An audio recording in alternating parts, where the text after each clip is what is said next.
खेत में आलू नहीं उग रहा है बल्कि किसान का दर्द उग रहा है। दोस्तों, यही वो बात है जो आज उत्तर प्रदेश की हकीकत को बयां कर रहा है। और इसी दर्द को आवाज देते हुए अखिलेश यादव ने सीधे बीजेपी पर जमकर हमला बोला। सवाल सीधा है, जब किसान अपनी फसल को खुद ट्रैक्टर से जोतने पर मजबूर हो जाए तो क्या यह सिर्फ बाजार की नाकामी है या सिर्फ सरकार की विफलता का सबसे बड़ा सबूत?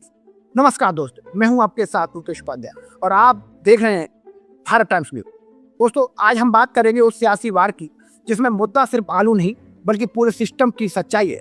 दोस्तों, अखिलेश यादव ने दावा किया है कि प्रदेश का किसान बर्बादी के कगार पर है, खासकर आलू उत्पादक किसान, जिसमें आगरा, फर्रुखाबाद, मैनपुरी, इटावा, मथुरा और एटा जैसे जिलों में हालात इतने खराब हैं कि किसान अपनी फसल की खुदाई तक नहीं कर पा रहे। लागत इतनी ज्यादा और बाजार में दाम इतने कम कि फसल बेचने से अच्छा है कि किसान उसे खेत में ही जोत देना समझ रहे हैं। दोस्तों, सोचिए, जिस फसल को उगाने में महीनों की मेहनत लगी हो, जिस पर खाद, बीज, पानी और मजदूरी का खर्च हुआ हो, वही फसल जब किसान खुद बर्बाद कर दे तो ये सिर्फ आर्थिक नुकसान नहीं बल्कि मानसिक हार भी है। और यही सवाल अब सरकार के सामने खड़ा किया जा रहा है दोस्तों, कि आखिर किसान को उसकी उपज का उचित मूल्य क्यों नहीं मिल रहा। और अखिलेश यादव ने साफ कहा है कि सरकार ने आलू खरीद का वादा किया है, लेकिन आज तक ये नहीं बताया कि इसके लिए कितना बजट तय किया गया है और कितनी खरीद हुई है और कितने किसानों को उसका फायदा मिला है। यानी वादा तो हुआ लेकिन जमीन पर कुछ नजर नहीं आया। और दोस्तों, यही बात इस पूरे मुद्दे को और गंभीर बना देती है, क्योंकि जब सरकार घोषणा करती है तो किसान उसी भरोसे पर अपनी फसल तैयार करता है, लेकिन जब वही भरोसा टूटता है तो नुकसान सिर्फ पैसों का नहीं बल्कि विश्वास का भी होता है।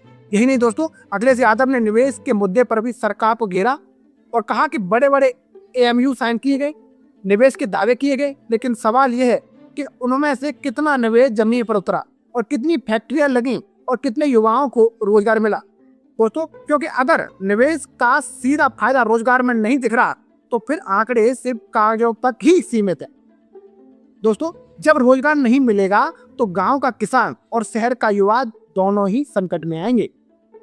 दोस्तों, इसके साथ ही महंगाई का मुद्दा भी जोरदार तरीके से उठाया गया, जिसमें अखिलेश यादव ने कहा रसोई गैस यानी एलपीजी सिलेंडर के लिए लंबी लंबी कतारें लग रही हैं, छोटे व्यापारी परेशान है, घरेलू बजट बिगड़ रहा है।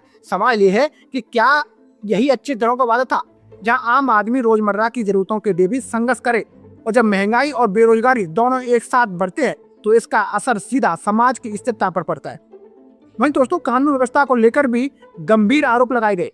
अखिलेश यादव ने कहा कि प्रदेश में अपराध बढ़ रहा है और दोषियों को बचाया जा रहा है। अगर ऐसा है तो यह सिर्फ प्रशासनिक विफलता नहीं है बल्कि न्याय व्यवस्था पर भी सवाल खड़ा करता है, क्योंकि जब आम आदमी को न्याय नहीं मिलता तो उसका भरोसा सिस्टम से उठने लगता। दोस्तों, अब इन तमाम मुद्दों को जोड़कर देखें तो तस्वीर और साफ हो जाती है।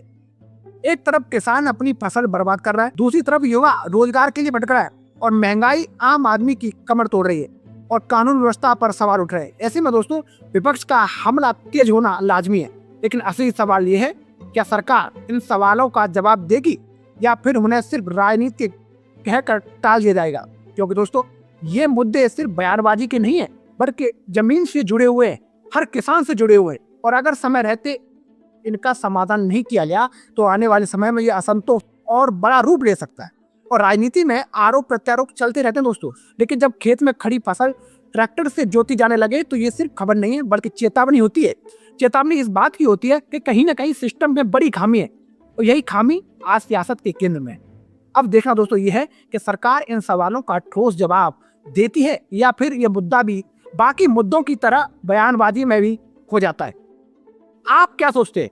क्या किसान की ये हालत सिस्टम की विफलता है या फिर हालात की मजबूरी? अपनी राय कमेंट में जरूर दीजिएगा। जय हिंद, जय भारत।